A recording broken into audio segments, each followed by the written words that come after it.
রাম রাম সবাইকে। আশা করি তোমরা সবাই খুব ভালো আছো এবং তোমাদের প্রিপারেশন পুরো দমে করছো। তো আমি চলে এসেছি একটা টেস্ট সিরিজ নিয়ে। এখানে তোমরা আমাদের যে 24-এ এসএসসি এমটিএস এক্সাম হবে, সেই এক্সামের জন্য তোমরা মক টেস্ট পাবে। আর এই সমস্ত কোশ্চেন আমি নিজে একটাও বানাইনি, সমস্ত কোশ্চেন টেক্সট বুকের মক টেস্ট থেকে নেওয়া, মানে টেক্সট বুকের যে সমস্ত স্যার ম্যাডামরা আছে তারা এই কোশ্চেনগুলো বানিয়েছে। আমি খালি তোমাদের অ্যান্সারটা বলে দিচ্ছি যাতে কিনা তোমাদের প্র্যাকটিস হয়ে যায়। আর অনেকের কাছে কেনা নেই মক টেস্টটা, মানে অনেকের কাছেই হয়তো পারচেস করা নেই এই টেক্সট বুকের প্রিমিয়াম পাস, এই কারণে আমি তোমাদের পড়িয়ে দিচ্ছি। আর বেশি কিছু না বলে ভিডিওটা শুরু করব। আর যদি তোমাদের ভালো লেগে থাকে তাহলে একটা লাইক করে দিও, আর তোমরা আমাকে কমেন্টে জানাবে যে তোমাদের আর কী কী বিষয়ের ওপর ভিডিও দরকার। তো চলো শুরু করছি। দেখো, ঠিক হুবহু যেরকম দেওয়া আছে ওদের মক টেস্টে আমি ঠিক সেম দিয়ে রেখেছি। কি বলেছে যে select the option that is opposite in the meaning of the given bold word. মানে এই যে বোল্ড করা যে ওয়ার্ডটা আছে তোমরা দেখতে পাচ্ছ প্রমিনেন্ট, তোমাদের বলতে হবে এই প্রমিনেন্ট কথাটার অপোজিট মিনিং কী হবে। এই চারটে অপশানের মধ্যে একটা অপশান ঠিক হবে। আর বলে রাখি, প্রত্যেকটা কোশ্চেনে তোমাদের 15 সেকেন্ড করে টাইম দিয়েছি আমি, 15 সেকেন্ডের মধ্যে করার চেষ্টা করো। আর যদি বেশি সময় লাগে, আমার মনে হয় না এর চেয়ে বেশি সময় লাগা উচিত, কারণ পরীক্ষা হলে তোমরা খুব একটা টাইম পাবে না। পরীক্ষা হলে তোমরা 25-30 সেকেন্ড নিয়েও করতে পারো, কোনো অসুবিধা নেই, কিন্তু আমি এখানে 15 সেকেন্ড নিয়ে করাচ্ছি যাতে তোমাদের একটা হ্যাবিচুয়েট হয়ে যায় তাড়াতাড়ি করার। তো বলো, প্রমিনেন্ট কথাটার অপোজিট অর্থ কী হবে? প্রমিনেন্ট শব্দটার অপোজিট অর্থ কী হবে, বিপরীত শব্দ কী হবে? 15 সেকেন্ডই টাইম পাবে, বলো।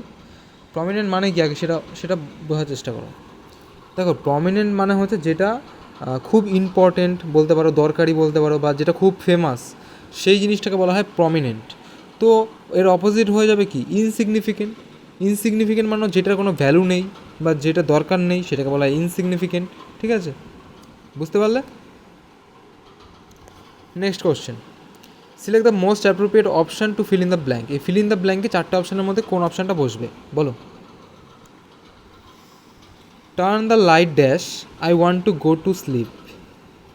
বলো, অফ, আপ, অন নাকি ডাউন, কী হবে? দেখো, টার্ন দ্য লাইট অফ, সঠিক অ্যান্সার হবে অফ। এখানে লাইট অফ করতে বলছে, I want to go to sleep, আমি ঘুমাতে যেতে চাই। লাইট এখানে বলছে লাইট বন্ধ করো, আমি ঘুমাতে যেতে চাই, এই কারণে টার্ন দ্য লাইটস অফ হবে। ক্লিয়ার? আপ, অন, ডাউন এগুলো কিচ্ছু হবে না, অফ হবে সঠিক অ্যান্সার। এরম কোশ্চেনে কিন্তু আসবে পরীক্ষাতে। আচ্ছা, এবার বলো, select the word segment that substitute the bracket word segment correctly.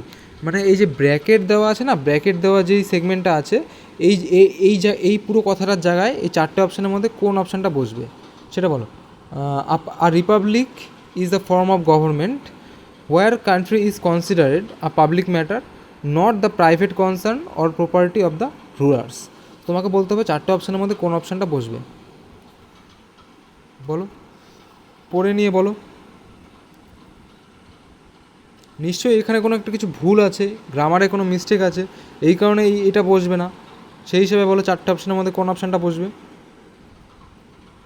দেখো, অপশান এলিমিনেট করে কী করে অ্যান্সার করতে হয় তোমাদের আমি একটা উদাহরণ দিচ্ছি এখানে। পাবলিক ম্যাটার, পাবলিক ম্যাটারের তো কোনো ভায়াল নেই, এই কারণে পাবলিক ম্যাটারের আগে এই বসবে। এখানে দেখো অ্যান আছে, এই জন্য এটা অটোমেটিক তোমরা কেটে দিতে পারো, চোখ বন্ধ করে এটা কেটে দাও। কারণ কি? কারণ অ্যান বসবেই না। ঠিক আছে, তাহলে বলেছে হোয়ার কান্ট্রি ইজ কনসিডারেড, সঠিক অ্যান্সার কী হবে বলো। আরেকবার পড়ে নিয়ে আমাকে বলো। In which country is considering a, no correction required, মানে কোনো কারেকশানের দরকার নেই। In which the country is considered, বলো। দেখো, সঠিক অ্যান্সার হবে in which the country is considered. কারণ কি? এখানে একটা স্পেসিফিক কান্ট্রিকে বলছে। আর republic is the form of government where the country is considered. ঠিক আছে, যেখানে দ্য কান্ট্রি, একটা কান্ট্রি মানে কি, যেখানে হচ্ছে মানে কান্ট্রিটাকে নির্দিষ্ট করে বলছে। আর republic is the form of government in which the country is considered a public matter dot dot dot. ঠিক আছে, in which the country is considering এটাও হবে না, দ্য কান্ট্রি বলেনি কিন্তু। ঠিক আছে, যেন এটাও হবে না, নো কারেকশন রেকর্ড এটা তো হবেই না। সঠিক অ্যান্সার হবে এইটা। তাহলে কী হবে? The Republic is the form of government, মানে রিপাবলিক হলো একটা গভর্নমেন্টের form, in which the country is considered, যেখানে একটি দেশ the country is considered a public matter, যেখানে একটি দেশ পাবলিক ম্যাটারকে কনসিডার করে, ঠিক আছে, not the private concern or property of the rulers. কি মানে ওই রুলার মানে কি, যে হচ্ছে তোমার ওইখানে শাসকের প্রাইভেট কনসার্ন বা প্রপার্টির ওপর সেটা কী করছে না, ডিপেন্ড করছে না, ঠিক আছে। Next question, select the wrongly spelled word. তোমাকে এখানে রংলি স্পেলড ওয়ার্ড বলতে হবে। বলো, ইললেজিবল, ইললেজিটিমেট, ইলিউশন নাকি ইলিসিট, কোনটা সঠিক, কোনটা রংলি স্পেলড, ভালো করে দেখো, কারেক্টলি স্পেল বলেনি, রংলি স্পেলড। বলো কোনটা রংলি স্পেলড।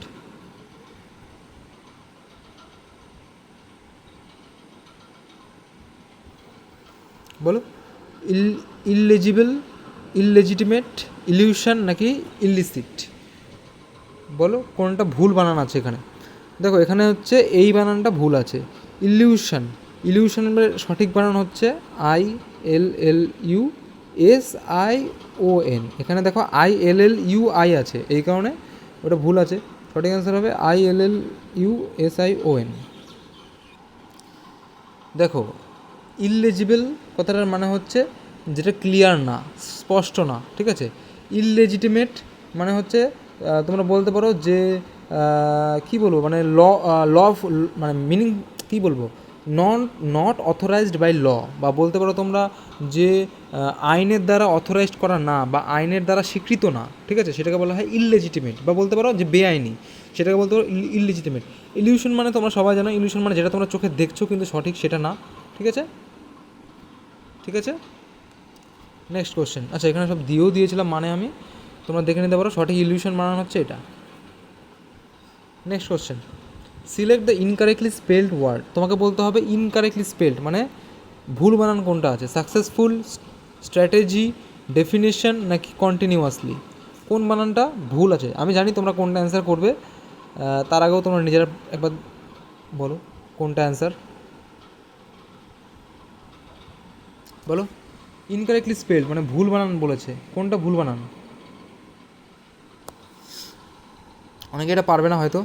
দেখো তোমরা অনেকেই হয়তো কন্টিনিউয়াসলি বানানটা ভুল করেছো, মানে ভুল বানান দিয়েছো, যদিও তোমরা ভুল করেছো, এটা ঠিকই আছে, কন্টিনিউয়াসলি বানানটা ঠিকই আছে। সঠিক অ্যান্সার হবে সাকসেসফুল। সাকসেসফুলের লাস্টে দুটো ডবল এল হয় না, সাকসেসফুলের লাস্টে একটা এল হয়, ঠিক আছে। সাকসেসফুলের পরে দুটো এল হয় না, একটা এল হয়, মনে থাকে জানো, সাকসেসফুল। আর সব কটার মানে তোমরা জানোই।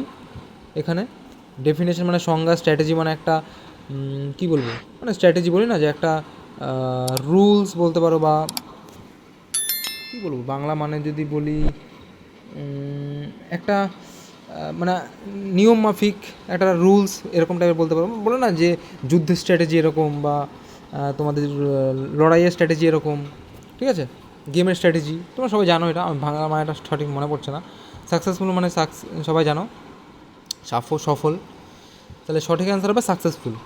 Next question, which part of the sentence has an error. তোমাকে বলতে হবে এই সেন্টেন্সটার কোন জায়গাটায় এরর আছে, মানে ভুল আছে। বলো, she plans that she will got married by the end of 2028 if she gets a job of her choice, মানে বলছে যদি সে তার চয়েসের জব পেয়ে যায় বা মনপসন্দ জব পেয়ে যায় তাহলে সে বিয়ে করে ফেলবে 2028-এর আগে। তো তোমাকে বলতে হবে কোথায় এখানে ভুল আছে। তোমাদের আমি করেছি, তোমরা যদি আমার 40 ডেজ গ্রামার রুলস দেখো, তোমাদের এগুলো একদম জলভাত, কারণ একদম ইজি এগুলো। বলো, দেখে কিন্তু কঠিন মনে হচ্ছে, যারা যারা দেখোনি 40 ডেজ গ্রামার রুলসটা একবার দেখে নিও, ওইখানে এমন এমন রুলস যেগুলো সবচেয়ে বেশি আসে, তার মধ্যে এখানেও এই যে কোয়েশ্চেনের মধ্যে চলে এসছে। দেখো, she plans that she will got married, দেখো উইলের পরে উইল গট ম্যারিড কোনো দিন হয় না, ঠিক আছে, শি উইল গেট ম্যারিড হবে, ঠিক আছে। উইলের পরে সবসময় ভার্বের, সবসময় মনে রাখবা উইলের পরে সবসময় ভার্বের 1 নম্বর ফর্ম বা বেস ফর্ম ব্যবহার হয়, তাহলে শি উইল গেট ম্যারিড হবে, GET, গেট, গট হচ্ছে সেকেন্ড ফর্ম, ঠিক আছে, তাহলে শি উইল গেট ম্যারিড হবে। Clear? Next question, the following sentence has been split into 4 segment. Same এই সেন্টেন্সটা 4টে সেগমেন্টে ভাগ করে দেওয়া আছে, তোমাকে বলতে হবে এই সেন্টেন্সটার কোথায় গ্রামাটিক্যাল এরর আছে। আবারও খুব সোজা কোশ্চেন, তোমাদের পারা উচিত। বলো, তোমরা যদি 40 ডেজ গ্রামার রুলসটা না দেখে থাকো প্লিজ একবার দেখে আসো, দেখবে এগুলো একদম সোজা মনে হবে। If you have faith in God everything turn out to be all right. মানে না বোঝো কোনো যায় আসে না, খালি গ্রামারটা তোমাদের বুঝতে পারলেই হবে। কোথায় ভুল আছে? কোথায় ভুল আছে? ভুল আছে এইখানটায়। তোমাদের আমি 40 ডেজ গ্রামার রুলসে দেখিয়েছি, করিয়েছি এভরিথিং, তারপর হচ্ছে এভরিবডি, এভরিওয়ান, এগুলো হচ্ছে সিঙ্গুলার, ঠিক আছে?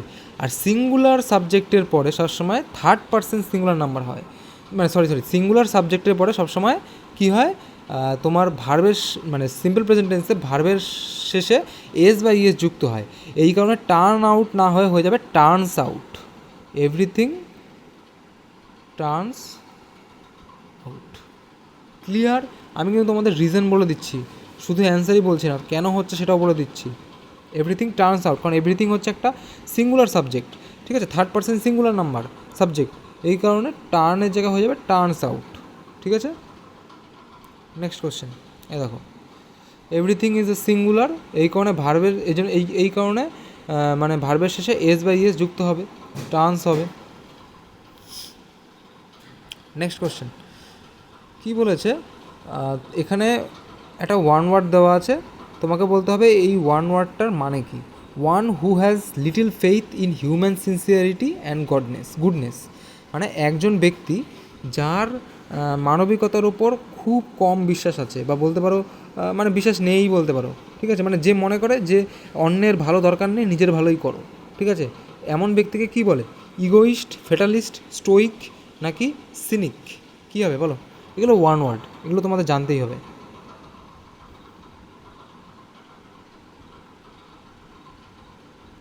বলো কী হবে অ্যান্সার? একজন ব্যক্তি যার খুব কম বিশ্বাস আছে মানে গুডনেসের ওপর, বা একটা অন্য মানুষের প্রতি ভালো করার ওপর, ঠিক আছে? কী হবে? সেটাকে বলা হয় সিনিক। সিনিক মানে হচ্ছে একজন ব্যক্তি যার খুব কম বিশ্বাস আছে, বা যে শুধুই মনে করে যে অন্যের ভালো করতে হবে না, নিজের ভালো করো, নিজের ভালো করো তাহলেই হবে, অন্যের ভালো করার দরকার নেই, ঠিক আছে?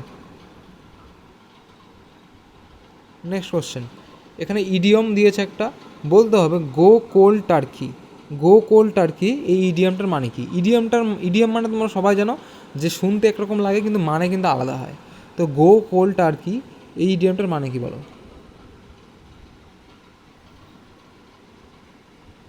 তোমাদের বলবো, আশা করি তোমরা কোনোদিন ভুলবে না। বলো গো কোল্ড টার্কি এই ইডিয়মটার মানে কি?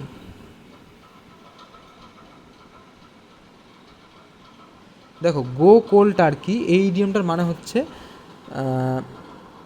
মানে একজন ধূমপান করা বলতে পারো, বা যে কোনো ড্রাগ নেওয়া ছেড়ে দিয়েছে, সেটাকে বলা হয় go cold turkey.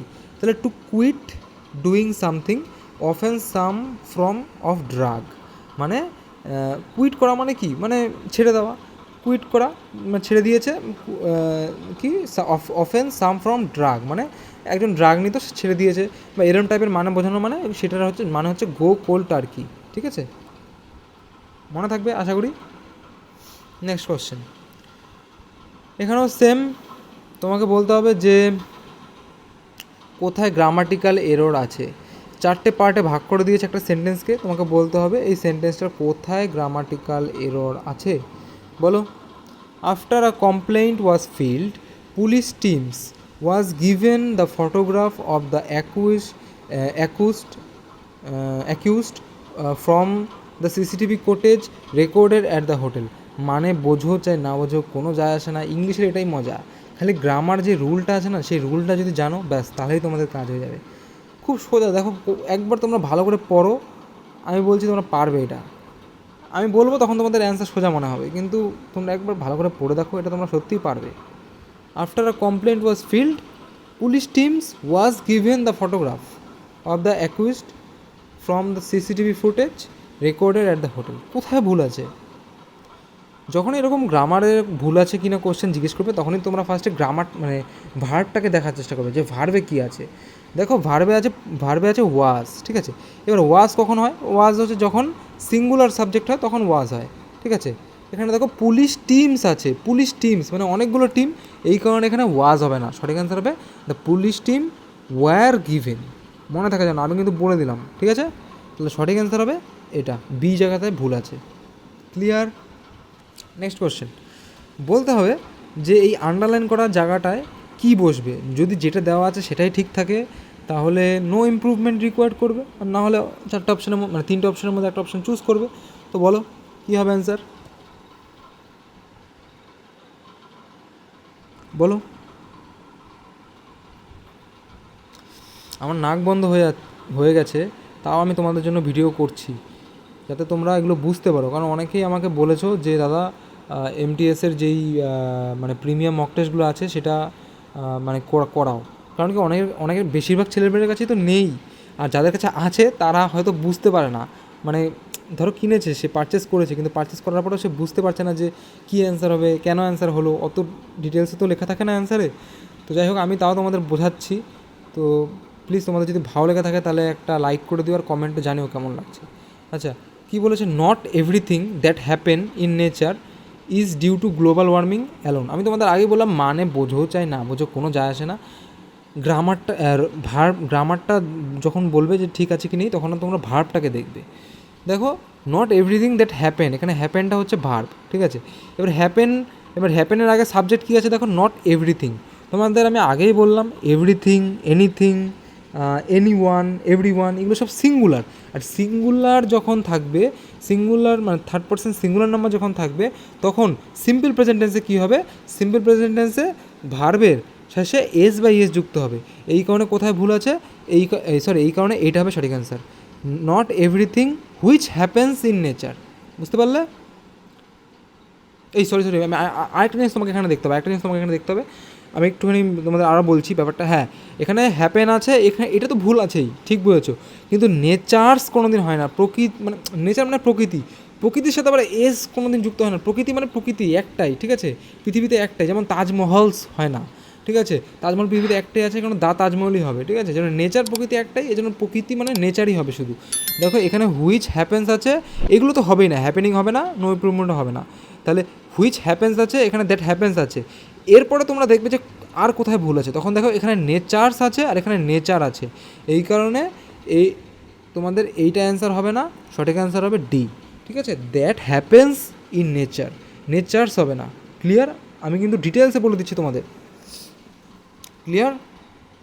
Next question, তোমাদের বলতে হবে সেম মিনিং কোনটা, মানে সিনোনিম। যখন সিনোনিম লেখা থাকবে, সেম মিনিং লেখা থাকবে, বা বা এরকম টাইপের লেখা থাকবে, তখন হচ্ছে তোমরা ভাববে যে সিনোনিম জানতে চেয়েছে বা সেম অর্থ জানতে চেয়েছে। তোমাকে বলতে হবে এমপ্যাথিক। এমপ্যাথিক কথাটার সমার্থক কী হবে, ফোর্সিবল, ইনএফেক্টিভ, এমপ্যাথিক, ইনসিগনিফিকেন্ট, কী হবে বলো? এমপ্যাথিক।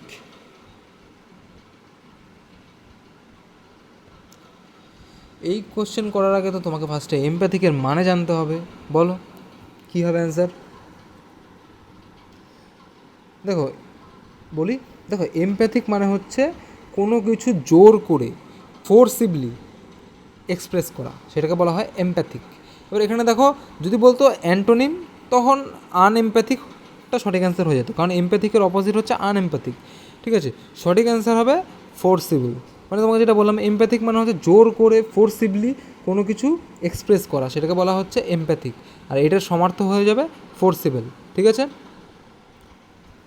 নেক্সট কোশ্চেন, এখানে তোমাকে বলতে হবে অপোজিট মিনিং। বলো পোটেন্ট কথাটার অপোজিট মিনিং কী হবে? পোটেন্ট কথাটার অপোজিট মিনিং কী হবে? পোটেন্ট মানে তোমাদের বলে দেবো। দেখো, পোটেন্ট মানে হচ্ছে যেটা শক্তিশালী, বলতে পারো শক্তিশালী, পাওয়ারফুল, এরকম টাইপের বলতে পারো, ঠিক আছে। এফেক্টিভ মানে কার্যকারী, এগুলোকে বলা হয় পোটেন্ট। অমনিপোটেন্ট মানে হচ্ছে সর্বশক্তিমান, ঠিক আছে। তো এইটা একটা তোমার ইসের মধ্যে আসে, ওই ওয়ান ওয়ার্ডের মধ্যে আসে, যে সর্বশক্তিমান তাকে কী বলা হয়, তাকে বলা হয় অমনিপোটেন্ট। তো বলো পোটেন্ট কথাটার বিপরীত শব্দ কী হবে? সিগনিফিকেন্ট, উইক, মাইটি নাকি পাওয়ারফুল? দেখো পাওয়ারফুল মানেও শক্তিশালী, মাইটি মানেও বড়, পাওয়ারফুল শক্তিশালী বলতে পারো। সঠিক অ্যান্সার হবে উইক মানে দুর্বল। এখানে যেহেতু অপোজিট বলেছে, এই কারণে পোটেন্টের অপোজিট শব্দ হয়ে যাবে weak. Clear? Next question, fill in the blank. বলো কী হবে? এগুলো তোমাকে পড়েই বলতে হবে, এগুলোর কোনো রুলস নেই, গ্রামার না যে তোমাকে আমি রুল বলে দেবো। এটা তোমাকে পড়ে কোশ্চেনটা বুঝে তারপরেই বলতে হবে। হ্যাঁ, মাঝে মাঝে গ্রামারও কাজে লাগে এই সমস্ত ক্ষেত্রে। দেখো, on 25th August 1925, the Royal Commission of Indian Currency and Finance proposed, defined, figured নাকি censored, কী হবে? সঠিক অ্যান্সার হবে প্রপোজড। তাহলে কী হবে? On 25th August 1925, the Royal Commission of Indian Currency and Finance propose the establishment of the central bank of India, মানে 1925 সালের 25শে August ভারতের যে royal commission of Indian currency and finance যেটা আছে, এই সংস্থাটা আছে, প্রপোজ করেছে বা প্রস্তাব রেখেছিল the establishment of the central bank of India, কি central bank of India establish করার জন্য। ঠিক আছে, নেক্সট কোশ্চেন। এখানেও ফিল ইন দ্য ব্ল্যাঙ্ক, বলো ফিল ইন দ্য ব্ল্যাঙ্কে কী হবে? সমস্ত টাইপের কোশ্চেন আমি একটা করে রেখেছি, অ্যাটলিস্ট কোনো চিন্তার কারণ নেই। বলো কী হবে? কোশ্চেনটা পড়ো, পারবে। দেখো কী বলেছে, the amount of sleep you require changes greatly throughout your life dash on your age, কি কোরিলেটিং, সাসপেক্টিং, ডিপেন্ডিং নাকি ডিস্ট্রাস্টিং? সঠিক অ্যান্সার হবে ডিপেন্ডিং। মানে অ্যামাউন্ট অফ স্লিপ বা যেই পরিমাণ ঘুম তোমার শরীরের জন্য দরকার, জীবনে দরকার, সেটা ডিপেন্ড করে কিসের উপর? ডিপেন্ডিং অন ইউর এজ, তোমার বয়স, অ্যাক্টিভিটি লেভেল আর overall healthy and lifestyle pattern. মানে তোমার এই সমস্ত অ্যাক্টিভিটি লেভেল, মানে যে কাজকর্ম, ওভারঅল হেলথ, তারপরে লাইফস্টাইল প্যাটার্নের উপর ডিপেন্ড করে তোমার কতটা ঘুমানো উচিত। ঠিক আছে, নেক্সট কোশ্চেন। কনটেম্পোরারিজ কথাটার সিনোনিম বা সমার্থ কী হবে বা সেম অর্থ? বলো। কনটেম্পোরারিজ, কম্পিটিটরস, পিয়ার্স, কম্প্যানিয়ন্স নাকি ক্রাউড? বলো, তোমাদের প্রত্যেকটা মানে আমি বলে দিচ্ছি, চিন্তার কারণ নেই। বলো, কম্পিটিটরস কথাটার সমার্থ কী হবে? সরি, কন্টেম্পোরারিজ কথাটার সমার্থ কী হবে? দেখো কী বলেছে, দেখো, the কন্টেম্পোরারিজ of Buddha regarded him as a man of profound learning. কন্টেম্পোরারিজ কথাটার মানে হচ্ছে সমসাময়িক, মানে সেম সময়ে যদি দুটো জিনিস ঘটে তখন সেই দুটো জিনিসকে বলা হয় কন্টেম্পোরারিজ। তো কন্টেম্পোরারিজের সঠিক সিনোনিম হয়ে যাবে পিয়ার্স মানে হচ্ছে যুগ্ম বা সেম সময়ে ঘটা সেই জিনিসগুলোকে বলা হয় পিয়ার্স। কম্পিটিটর্স মানে সবাই যেন প্রতিদ্বন্দ্বী। কম্প্যানিয়ন্স মানে হচ্ছে যার সাথে তুমি থাকছো সেটা কম্প্যানিয়ন্স, আর ক্রাউড মানে হচ্ছে ভিড়। ঠিক আছে, next question. Mala fide case is one, এই ম্যালাফাইড কথাটা তোমাকে মানে বলতে হবে, ওয়ান ওয়ার্ড। ঠিক আছে, এখানে একটা ওয়ান ওয়ার্ড জানতে চেয়েছে, মানে ওয়ান ওয়ার্ড দিয়েছে, ম্যালাফাইড কেস ইজ ওয়ান, কী হবে বলো? ম্যালাফাইড জিনিসটা কী বলো? ম্যালাফাইড কথাটার মানে হচ্ছে বিশ্বাসঘাতক। নাও এবার তোমরা করার চেষ্টা করো, বলো বলো বলো। Which is undertaken in a good faith, which is undertaken in a bad faith, which is undertaken a very long delay, which is not undertaken at all. দেখো, ম্যালাফাইড কথাটার মানে হচ্ছে বিশ্বাসঘাতক, আর ব্যাড ফেইথ কথাটার মানে হচ্ছে বিশ্বাসঘাতক। ঠিক আছে, এই কারণে সঠিক অ্যান্সার হবে এইটা, which is undertaken in a bad faith. Clear? Next, down for the count, এই ইডিয়ামটার মানে কি?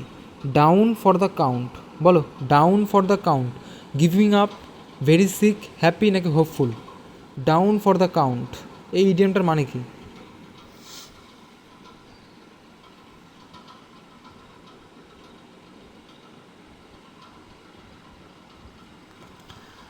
ডাউন ফর দ্য কাউন্ট, দেখো ডাউন ফর দ্য কাউন্ট কথাটার মানে হচ্ছে ত্যাগ করা বা হাল ছেড়ে দেওয়া, এগুলোকে বলা হয় ডাউন ফর দ্য কাউন্ট। তো সঠিক অ্যান্সার হবে গিভিং আপ মানে হাল ছেড়ে দেওয়া। ঠিক আছে, কুইট করা। ভেরি সিক মানে দুর্বল, খুব দুর্বল। হ্যাপি মানে খুশি, হোপফুল মানে আশাবাদী। ঠিক আছে, গিভিং আপ হবে সঠিক answer. Next, the following sentence has been split into 4 segment, এই সেন্টেন্সটাকে 4টে পার্টে ভাগ করে দেওয়া হয়েছে, তোমাকে বলতে হবে গ্রামাটিক্যাল এরর কোথায় আছে। Are you sure that you will be broadcast the news to everyone across the country? খুব সোজা, বলো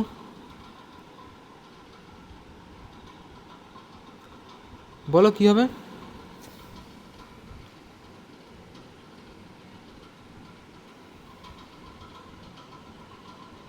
দেখো, তোমাদের আমি অ্যান্সারও বলে দিচ্ছি, কারণটাও বলে দিচ্ছি। আর ইউ শিওর দ্যাট, তুমি কি sure that you will be broadcast, উইলের পরে উইল বি যে ব্রডকাস্ট আছে না, উইল বি ব্রডকাস্ট কোনো দিন হয় না। বি এর পরে তোমাকে যেমন বলেছি উইলের পরে যেমন হচ্ছে ভার্বের ফার্স্ট ফর্ম ব্যবহার হয়, সেরকম বি এর পরে ভার্বের 3 নম্বর ফর্ম ব্যবহার হয়। এখানে ব্রডকাস্ট আছে, এই কারণে এটা ভুল হয়ে যাবে। সঠিক অ্যান্সার এটা হবে। সঠিক যদি সেন্টেন্স বলো সেটা হবে, are you sure that you will broadcast the news to every one across the country. Be broadcast হবে না, শুধু ব্রডকাস্ট হবে। ঠিক আছে, লাস্ট কোশ্চেন আমাদের বলতে হবে এই আন্ডারলাইন করা যেই মানে সেন্টেন্স মানে এই পার্টটা আছে এখানে মানে কী বসবে। যদি যেটা আছে সেটাই ঠিক থাকে তাহলে নো ইমপ্রুভমেন্ট, আর না হলে তিনটের মধ্যে একটা অপশন চুজ করবে। বলো, in the 19th century many new ideas about education and learning were being emerged. কী হয় বলো?